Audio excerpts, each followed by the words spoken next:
Hello दोस्तों, स्वागत है आप सभी का मेरे यूट्यूब चैनल पर स्टडी विद भारती। आप सब कैसे हैं? उम्मीद है आप सब ठीक हो गए। तो अब आगे चलते हैं। हमने समास के चैप्टर पर थे। समास में हमने क्या किया था? समास में हमने समास का अर्थ समझा था और उसके बारे में हमने समास विग्रह किया था। सामासिक शब्द को ही समास कहते हैं। उसके 6 मुख्य भेद किए थे। उनमें से 6 मुख्य भेद है, उनमें से हमने 4 किए थे। कौन कौन से? अविर्भाव क्या था, तत्पुरुष क्या था, कर्मधारय क्या था और द्विगु क्या था। अविर्भाव में हमने क्या पढ़ा था? अविर्भाव में हमने पढ़ा था कि जो पहला पद होता है वो प्रधान होता है और उसमें क्या होता है? उपसर्ग आता है। जो पहला पद होता है वो क्या होता है? हमारा उपसर्ग अविर्भाव में। हमने फिर उसके बाद तत्पुरुष पढ़ा था। तत्पुरुष में हमने क्या पढ़ा था कि दूसरा कौन सा पद प्रधान होता है? दूसरा पद उत्तर पद प्रधान होता है उसमें, तत्पुरुष में। और कारक चिन्ह आते हैं, का, के, से, के लिए, ठीक है, ये सब कारक चिन्ह आते हैं उसमें। फिर हमने कर्मधारय पढ़ा था। कर्मधारय में क्या होता है? इसमें भी उत्तर पद प्रधान होता है और उत्तर पद प्रधान के साथ साथ जो विशेष्य है, जो दूसरा पद है उत्तर पद, वो क्या करता है? पूर्व पद की विशेषता बताता है। विशेषण विषय की तुलना की जाती है। उत्तर पद क्या करता है? इसमें अपने पहले पद की विशेषता बताता है। फिर उसके बाद हमने पढ़ा था आपका द्विगु। द्विगु में क्या, जो हमारा पहला पद है द्विगु का में उत्तर पद प्रधान होता है, लेकिन इसमें जो पहला पद है वो क्या बताता है? हमें संख्या के बारे में बताता है। ठीक है, इन सब से हमारी जो समास है उसकी पहचान होती है कि कौन सा समास है इसमें। ठीक है, आगे चलते हैं। आज हम 5 पे 5 कौन सा है? द्वंद्व। द्वंद्व समास पे चलते हैं आज हम। द्वंद्व क्या होता है? जो एक दूसरे के विपरीत होते हैं। द्वंद्व समझते हो ना? द्वंद्व मचना, लड़ाई मचना। लड़ाई किसके बीच में बचती है? जो एक दूसरे के विपरीत होते हैं। ठीक है ना? तो चलो चलते हैं, द्वंद्व समास के बारे में पढ़ते हैं आज हम।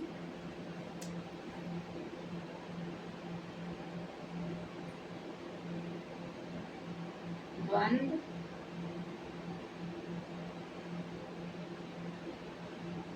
इसमें कौन से पद प्रधान होते हैं? द्वंद्व समास में दोनों पद प्रधान होते हैं। द्वंद्व समास में क्या होता है? दोनों पद प्रधान होते हैं इसमें। ठीक है, कौन कौन से पूर्व दोनों पद कौन कौन से पहले बताया था ना मैंने पहले वीडियो में? पूर्व पद और उत्तर पद दोनों पद क्या होते हैं इसमें? प्रधान होते हैं। ठीक है, और क्या होता है इसमें? और दोनों पद प्रधान होते हैं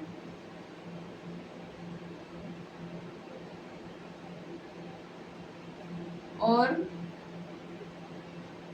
दोनों शब्दों के बीच योजक चिन्ह आता है। दोनों शब्दों के बीच क्या आता है? शब्दों के बीच क्या आता है? योजक चिन्ह।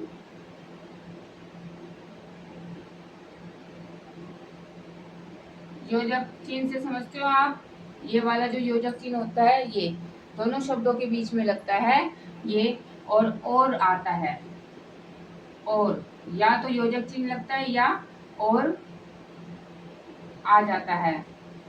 ठीक है, और या तथा, और या तथा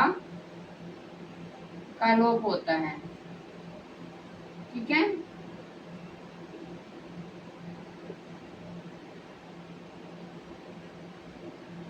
दोनों पद प्रधान होते हैं इसमें, और इसमें दोनों शब्दों के बीच क्या आता है? योजक चिन्ह या और तथा, और या तथा का लोप होता है इसमें, और या तथा का लोप होता है।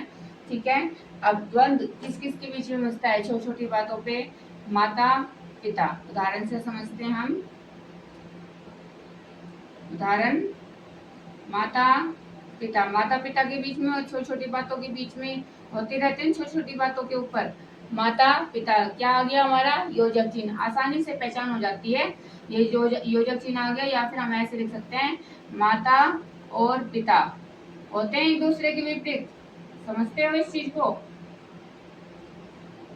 आगे हैं भाई बहन, एक दूसरे से लड़ते रहते हैं भाई बहन, है ना? छोटी छोटी बातों पे भाई और बहन। दिन रात, दिन रात, दिन और रात एक दूसरे के विपरीत होते हैं, दिन और रात। सुबह शाम, दाल रोटी। ठीक है, इस तरह से जो होती हैं शब्द वो क्या होते हैं, हमारे द्वंद्व समास में आते हैं। समझे? आगे चलते हैं।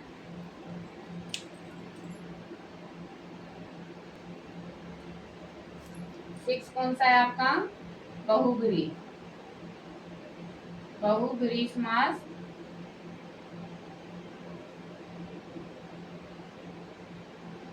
बहुब्रीहि समास में क्या होता है दोस्तों? बहुब्रीहि समास में आपका क्या होता है, दोनों में से कोई भी पद प्रधान नहीं होता। ठीक है, कोई भी पद प्रधान नहीं होता, कोई भी पद प्रधान नहीं होता। ठीक है, प्रधान नहीं होता, बल्कि क्या होता है, दोनों पद मिलकर किसी तीसरे की ओर इशारा करते हैं। बल्कि दोनों पद मिलकर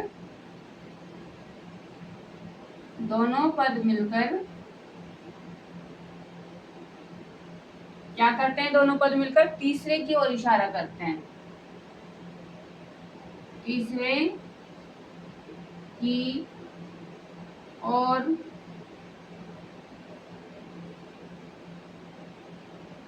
इशारा करते हैं। मैं दोस्तों बहुत मेहनत करती हूँ आप तक मैं अपना कंटेंट पहुँचाने के लिए, और कोशिश करती हूँ अच्छे से अच्छा कंटेंट आपको मिले। ठीक है, तो आप गाइस प्लीज़ मुझे सपोर्ट कीजिए और आगे मेरी वीडियो को फॉरवर्ड कीजिए। कोई भी पद प्रधान नहीं होता बहुब्रीहि में, बल्कि दोनों पद मिलकर क्या होते हैं, तीसरे की ओर इशारा करते हैं। जैसे कि हम उदाहरण से समझते हैं इसमें, उदाहरण जैसे दशानन। ठीक है, दशानन, दश है आनंद, दस है जिसके आनंद, किसके आनंद है मतलब मुख, किसके हैं, रावण अर्थात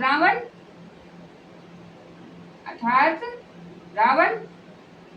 ठीक है, पीतांबर, और एग्जांपल लेते हैं पीतांबर। पीतांबर पीले हैं वस्त्र जिसके, या फिर नीला है आकाश। ठीक है, ये पीतांबर अर्थात कृष्ण, किसकी तरफ इशारा कर रहे हैं, कृष्ण की तरफ, विष्णु। इनके वस्त्र कैसे होते हैं, पीले। ठीक है, लंबोदर, लंबोदर, लंबा है उधर जिसका, लंबा है जिसका उधर, या फिर ऐसे लिखते हैं लंबा है उधर जिसका। ठीक है, अर्थात कौन है, अर्थात गणेश। ठीक है, इस प्रकार से आपको इसमें एग्जाम्पल देखने को मिलते हैं बहुब्रीहि में। ठीक है, आगे कुछ क्वेश्चन करते हैं। अगर फिर भी मेरे कंटेंट में कोई कमी रह जाती है दोस्तों, तो आप प्लीज़ मुझे कमेंट करके बताना कि मैम आप इस चीज़ में इम्प्रूव कर सकते हो, या फिर आपको कोई भी डाउट रहता है तो आप कमेंट करके बताना। ठीक है, आगे चलते हैं हम कुछ क्वेश्चनों पर। ठीक है,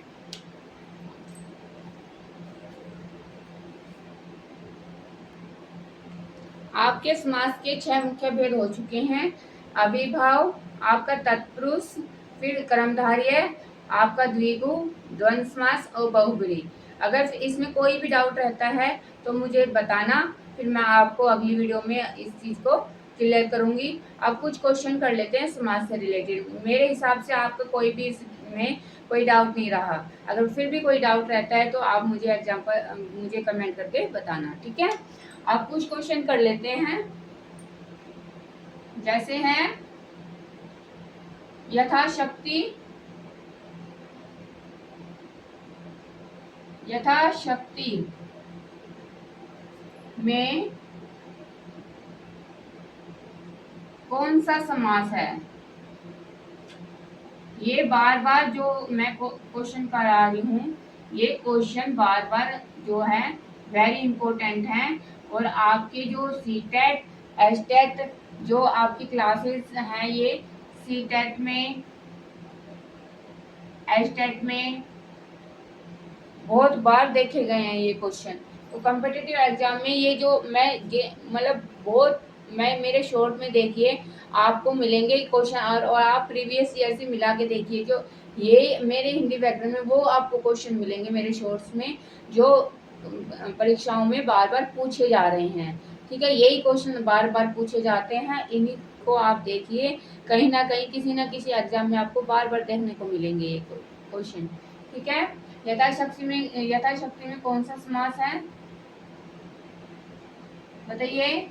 यथा में क्या है, यथा में क्या है, उपसर्ग अव्यय है, पहला पद प्रधान है, तो पहला पद प्रधान किस में था, अविभाव में।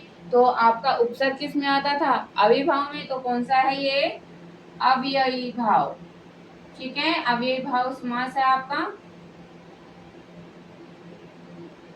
ठीक है, दूसरा है आपका, क्योंकि इसमें उपसर्ग है और क्या है, इसमें पहला पद प्रधान है। फिर आपका मैंने जैसे अभी बताती हूँ, लंबोदर लिया था मैंने। लंबोदर किस समास का उदाहरण है, किस समास का उदाहरण है। गाइस एक मिनट, लंबोदर किस समास का उदाहरण, मेरे इंक जो है थोड़ी सी लाइट हो गई थी तो इस वजह से मैंने डाला है। तो लंबोदर किस समास का उदाहरण है आपका, अभी पढ़ा था हमने, बहुब्री, बहुब्री लंबा है जिसका उधर। ठीक है, गणेश, मैं साथ के साथ आपको समास विग्रह भी करके दिखा रही हूँ। फिर उसके बाद हम चलते हैं तीसरे क्वेश्चन पे, चौराहा। चौराहा, चौराहा में कौन सा समास है भाई, चौराहा, इसमें तो संख्या ही आ गई है ना। कौन सा समास है चौराहा में, उत्तर, संख्या किस में आती है भाई, चौराहा किस में आती है, द्विगु में। पहला पद क्या होता है द्विगु में, द्विगु समास है ये। पहला पद क्या होता है चौराहा में, चौराहा, चार, चौ का मतलब क्या होता है, चार रास्ता। तो ये पहला पद संख्यावाचक है तो द्विगु समास आ गया इसमें। ठीक है, 4 है आपका, धनुबान।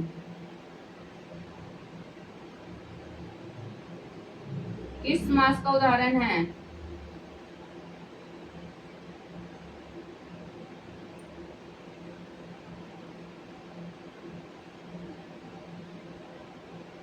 धनुबान किस समास का उदाहरण है आपका, धनु और बाण, क्या कैसे विच्छेद करेंगे इसको, धनु बाण। ठीक है, तो ये कौन सा हो गया, अभी समझा था हमने, द्वंद्व। कौन सा, द्वंद्व समास। ठीक है, कौन सा है, द्वंद्व समास।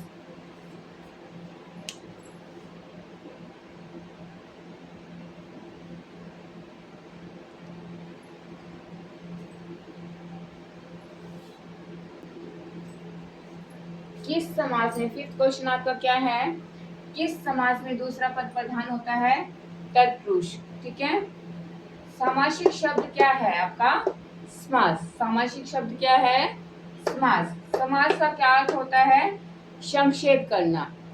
समास विग्रह का क्या अर्थ होता है, जुड़े हुए शब्दों को तोड़ना। ठीक है, और मेरे शॉर्ट्स में आपको ज्यादा से ज्यादा क्वेश्चन देखने को मिलेंगे समास से, तो आप प्लीज मेरे शॉर्ट्स देखिए और ये वीडियो देखिए, आपको समास का चैप्टर बिल्कुल क्लियर हो जाएगा, कोई भी डाउट नहीं रहेगा आपको। ठीक है, और ज्यादा से ज्यादा मेरी वीडियो को शेयर कीजिए, सब्सक्राइब कीजिए। Bye bye.